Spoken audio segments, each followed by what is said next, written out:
Hello dear student, good morning.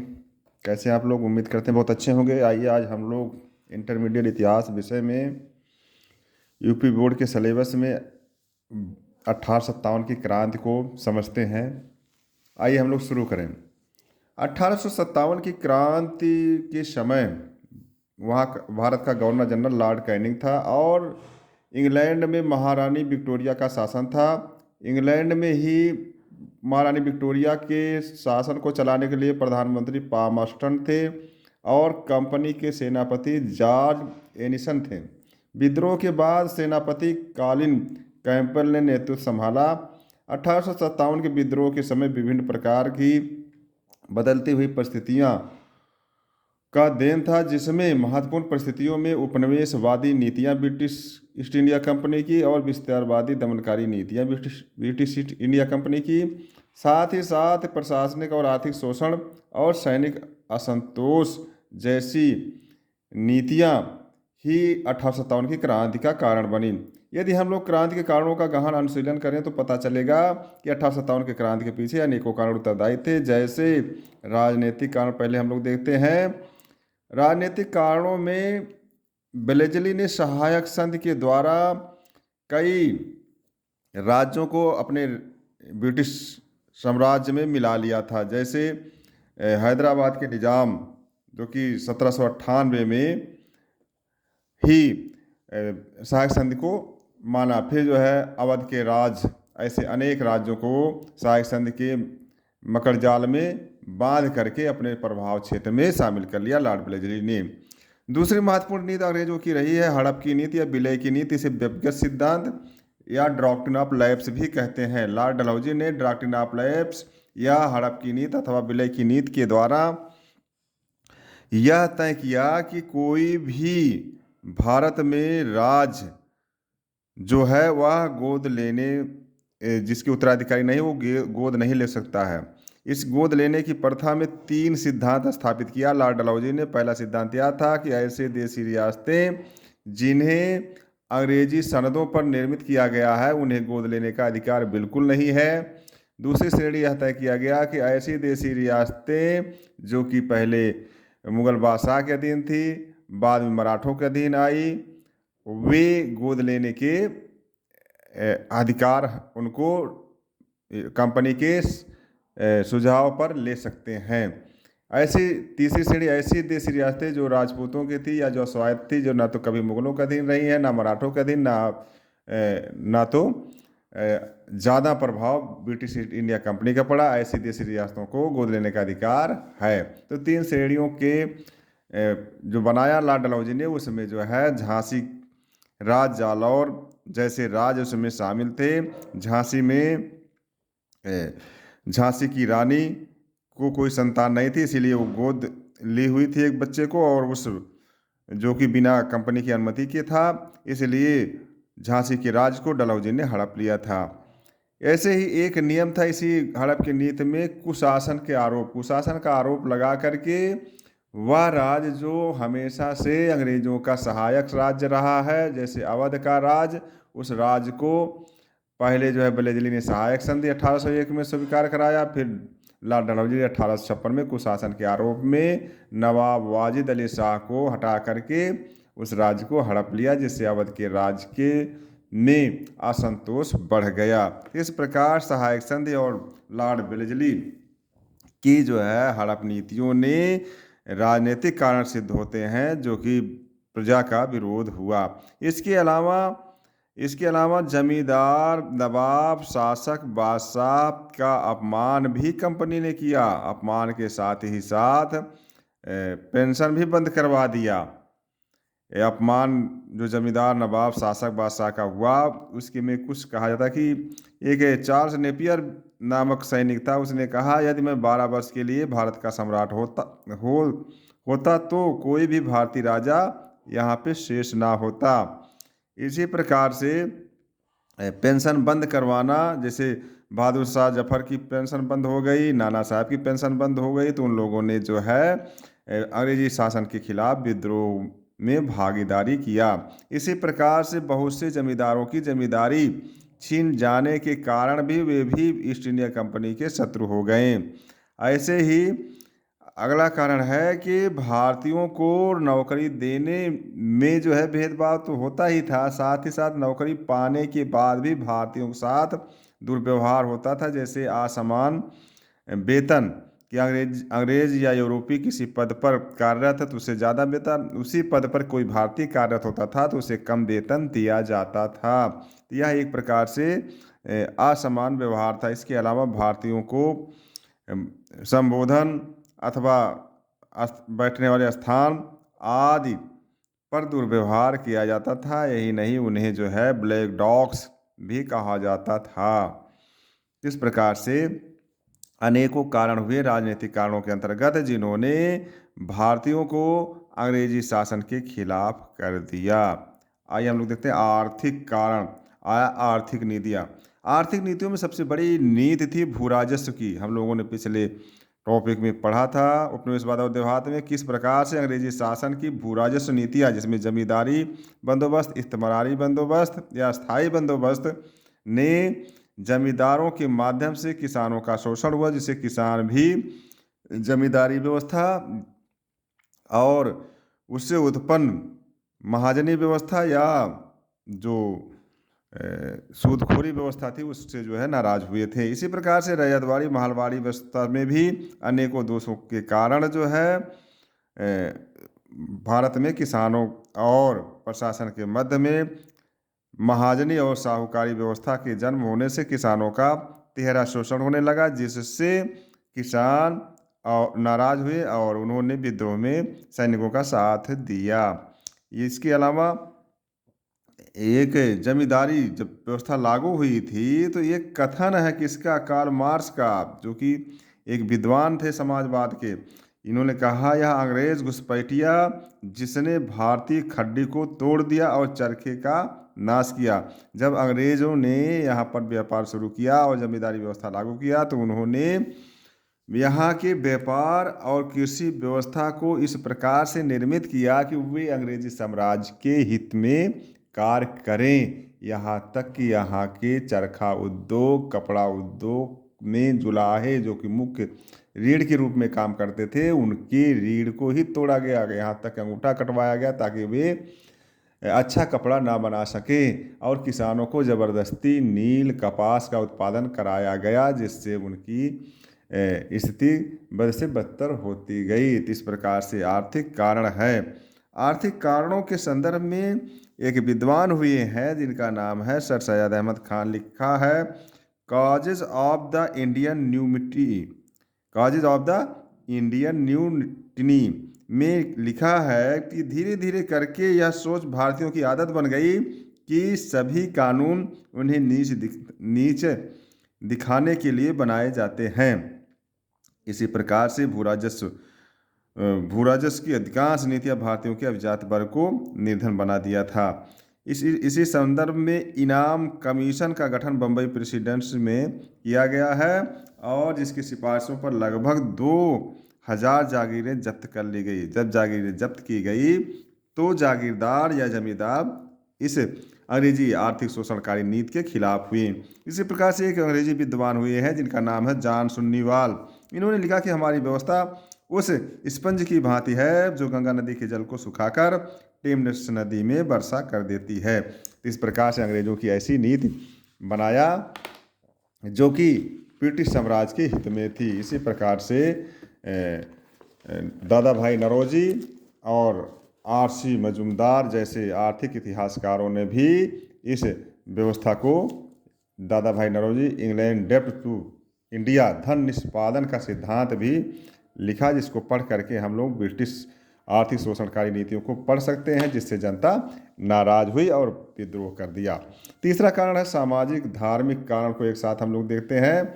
धार्मिक सामाजिक कारण में प्रजाति नस्ली भेदभाव महत्वपूर्ण है। अंग्रेज अपने आप को श्रेष्ठ नस्ल या प्रजाति को बताते थे, भारतीयों को द्वितीय दर्जा या निम्न कोट का बताते थे, स्वयं को गोरा, भारतीयों को काला। इस प्रकार से रंग भेद और नस्ल भेद की नीतियों से भारतीयों के मन में मान सम्मान में ठेस पहुंचा। यही नहीं, भारतीयों को कुत्ते के बराबर का दर्जा दिया, जिससे जो है भारतीयों के मान प्रतिष्ठा दांव पे लगी और भारतीयों ने अंग्रेजों की खिलाफत कर दिया। श्रेष्ठता का भावना, अंग्रेज स्वयं को श्रेष्ठ मानते थे, यूरोपीय कि हम पढ़े लिखे उच्च नस्ल के हैं और हम यहाँ के लोगों से श्रेष्ठ हैं, हमें ईश्वर ने, ईसा मसीह ने यहाँ पर शासन करने के लिए भेजा है, हम जो भी जैसा भी शासन करेंगे यहाँ के लोगों के लिए वो श्रेष्ठ ही होगा। इस प्रकार की श्रेष्ठता की भावना, भारतीयों में हीन भावना को भरना और इस भावना के खिलाफ भारतीयों का विद्रोह करना एक उचित मार्ग था। ऐसे ही ईसाई मिशनरियों ने यहाँ पर जो शिक्षा व्यवस्था अपनाया और ईसाई धर्म को प्रचार करने में जैसी नीतियों को अपनाया, उस नीतियों के खिलाफ भारतीयों में क्रुद्ध भावना भर गई। ईसाई मिशनरियों के खिलाफ बहुत से विद्रोह हुए थे, जैसे संथालों ने भी इसी शिक्षा की भेदभावपूर्ण नीतियों के खिलाफ विद्रोह किया और अपने खिलाफ हो रहे शोषण का भी विद्रोह किया था। ऐसे तमाम प्रकरण दिखाई पड़ते हैं कि ईसाई मिशनरियों ने सेवा भाव और शैक्षिक नीतियों से भारतीयों के शिक्षा व्यवस्था को अपमानित किया। इस कारण से भारतीय अंग्रेजी व्यवस्था सामाजिक धार्मिक नीतियों के खिलाफ हो गए। इसी प्रकार से भारतीयों के मन में अंग्रेजों के प्रति देशभाव इस कारण भी उत्पन्न किया कि भारतीय धार्मिक सामाजिक व्यवस्थाओं में दखलंदाजी शुरू कर दिया। जैसे 1829 के सती प्रथा कानून की धारा 17 से सती प्रथा को उन्मूलन किया गया, जिससे भारतीय जो कट्टर थे धर्म और समाज व्यवस्था के संदर्भ में वे नाराज हुए। जैसे राधाकांत देव के नेतृत्व में इस व्यवस्था के खिलाफ ही आंदोलन किया गया, जो कि कानून था उसके कानून की खिलाफत किया गया। इसी प्रकार से विधवा पुनर्विवाह को मान्यता देना, भारतीय यह भाव समझें कि इंग्लिश ईस्ट इंडिया कंपनी हमारे सामाजिक धार्मिक व्यवस्था में डायरेक्ट दखलंदाजी कर रही है, इससे हमारी सामाजिक धार्मिक व्यवस्था में बदलाव आएगा और हमारी सामाजिक धार्मिक व्यवस्था ध्वस्त हो जाएगी। इसे बचाने के लिए हमें आवाज़ उठाना पड़ेगा। इस प्रकार से अंग्रेजों की सामाजिक धार्मिक नीतियों ने भारतीयों को विद्रोह करने के लिए विवश किया। मेजर एडवर्ड ने लिखा है कि भारत पर हमारे शासन करने का अधिकार का अंतिम उद्देश्य ही संपूर्ण देश को ईसाई बनाना। बताइए, इस प्रकार से विचार भाव अंग्रेजों के थे तो भारतीय क्यों न विद्रोह करते।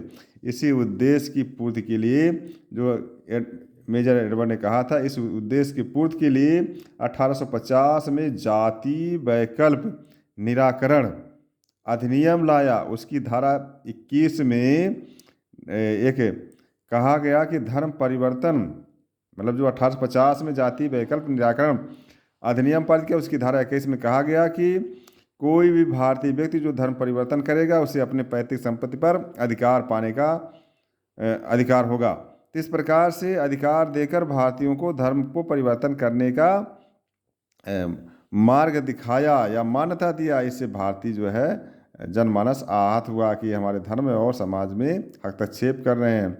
इसी प्रकार से भारतीयों के धर्म भ्रष्ट करने के लिए चर्बी, गाय और सूअर वाले चर्बी वाले लगे, टोपी वाले लगे कारतूसों का प्रयोग करने से भारतीयों धर्म भ्रष्ट करने के, इसके अलावा जो भी भारतीय को बाहर भेजा जाता था वो जो है जब वापस लौटते थे उन्हें बिरादरी से बाहर कर दिया जाता था। यह भाव जाति और सामाजिक धार्मिक जो व्यवस्थाएं थी उसमें दखलंदाजी से भारतीय नाराज हुए और विद्रोह कर दिया। अंतिम कारण देखते हैं कि सैनिकरण, भारतीय सैनिकों के साथ भेदभावपूर्ण, चूँकि नौकरी एक समान यदि यूरोपीय भारतीय करते थे, असमान वेतन दिया जाता था और भारतीयों को जगह जगह अपमानित भी होना पड़ता था। भारतीय सेना में सबसे ऊंचे पद सूबेदार के पद पर ही तक ही भारतीय पहुंच सकते थे, उससे ऊपर के पद को यूरोपीय और ब्रिटिश लोगों के लिए आरक्षित था। इस प्रकार से उच्च पदों पर ना पहुंचना और सामान्य पदों में भी भेदभाव होना, असमान वेतन भत्ते व्यवस्थाएं सुविधाएं भारतीयों को नहीं मिलती थी यूरोपियंस के बराबर, इसीलिए भारतीयों के मन में उनके प्रति नफरत की भावना थी। इसी प्रकार से उच्च जाति भारतीय सैनिकों से भेदभावपूर्ण नीतियों को स्वीकारने के लिए उद्यत नहीं थे, वो भी इस भावना का विद्रोह करते थे। चार्ल्स नेपियर ने कहा है कि उच्च जाति भारतीय भाड़े के सैनिकों पर कोई विश्वास नहीं करता था। मतलब जो उच्च जाति भारतीय सैनिक थे, राजपूत, मराठा, ब्राह्मण, ये लोग जो है अपने आप के जातीय दम में रहते थे और ये अविश्वसनीय थी, ऐसा चार्ल्स नेपियर ने कहा था। डलहौजी के काल में 3 बार इस प्रकार के भेदभावपूर्ण से विद्रोह किया था सैनिकों ने। 1854 में निःशुल्क डाक सेवा को समाप्त कर दिया। ये भी सैनिकों के जो सूचनाएं घर से आदान प्रदान करते थे उसमें रोक लगी, इससे सैनिक जो है नाराज हो गए। प्रथम अफगान युद्ध के समय अंग्रेजी सेना में सेवा करके जो भी भारतीय सैनिक लौटे थे उन्हें भारतीयों घरों और गांव से बिरादरी से बाहर कर दिया गया था। इसके अलावा प्रथम अफगान युद्ध में चूंकि अंग्रेजी सेना विजय प्राप्त कर लिया था, अंग्रेजी सेना पर अफगानों ने विजय प्राप्त किया था, इससे भारतीयों को यह भाव पैदा हो गया कि हम अंग्रेजी सेना को हरा सकते हैं और इसलिए जुल्म के खिलाफ भारतीय सेना ने विद्रोह कर दिया। भारतीय सेना में एनफील्ड राइफलों का प्रयोग, जिसमें के कारतूस में गाय और सुअर की चर्बी लगी हुई थी, उसे दांत से काटकर एनफील्ड राइफलों में लगाना था। इससे भारतीयों का धर्म भ्रष्ट होता, इसलिए भारतीयों ने विद्रोह कर दिया। इसके अलावा विदेशी, तो बताया हमने आपके, विदेशी अभियान से लौटे भारतीय सैनिकों को बिरादरी से बाहर कर दिया जाता था। इस प्रकार से एक प्रकार से वातावरण तैयार था। जैसा लॉर्ड कैनिंग ने कहा है कि भारत इस शस्त्र आकाश में कभी भी एक छोटी सी चिंगारी आग भड़का सकती थी। माने भारत में के शस्त्र में जो भारत के सैनिक थे, वातावरण ऐसा तैयार था कि कभी भी एक छोटी सी चिंगारी उन्हें भड़का सकती थी। एक छोटी सी चिंगारी काम किया, गाय और सुअर की चर्बी लगे हुए कारतूस, ये जो है चिंगारी काम किया और विद्रोह भड़क गया। इसके अलावा आरसी मजूमदार ने कहा है कि कोई भी समझदार देख सकता था कि सुरंग तैयार थी और गाड़ी भी तैयार थी तथा कोई भी संभावना उनमें चिंगारी लगा सकती थी। इस प्रकार से वातावरण सभी दृष्टियों से विद्रोह के लिए तैयार था। गाय और सूअर की चर्बी लगे हुए कारतूस तत्कालिक घटना के रूप में उत्प्रेरित किया और भारतीयों ने विद्रोह कर दिया।